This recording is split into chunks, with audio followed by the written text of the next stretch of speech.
प्रत्येक मनुष्य के जीवन में ऐसा क्षण अवश्य आता है जब सारे स्वप्न, सारी आशाएं, सारे दृश्य ध्वस्त हो जाते हैं। जीवन के सारे आयोजन ही बिखर जाते हैं। एक और धर्म होता है और दूसरी ओर सुख। इसी को धर्म संकट कहते हैं।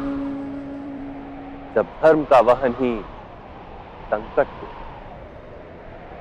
और धर्म का त्याग ही दुख हो।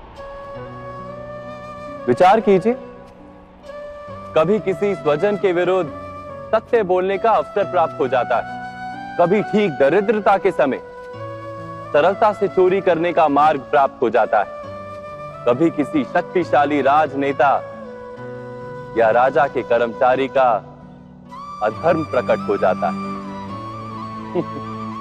सबके जीवन में ऐसी घटना बनती ही रहती है।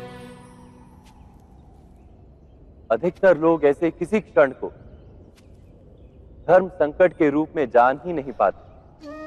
हमें किसी प्रकार के संघर्ष का अनुभव ही नहीं होता। सहजता से सुख की ओर खींचे चले जाते हैं, जैसे मक्खी गुड़ की ओर खींची चली जाती। वास्तव में धर्म संकट का क्षण ईश्वर के निकट जाने का क्षण होता है। यदि हम संघर्षों से भयभीत ना हो, सुख की ओर आकर्षित ना हो, अपने धर्म पर दृढ़ रहे, तो ईश्वर का साक्षात्कार दूर नहीं।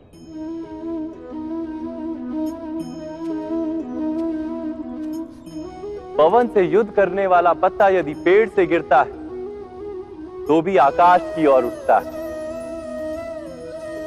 पवन से झुकने वाली घास वहीं भूमि पर रह जाती है। अर्थात धर्म संकट से यदि हम संकट को ही टाल दें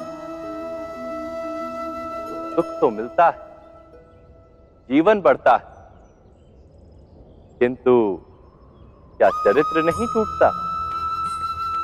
क्या आत्मा दरिद्र नहीं हो जाती? क्या ईश्वर से अंतर नहीं हो जाता? स्वयं विचार किया।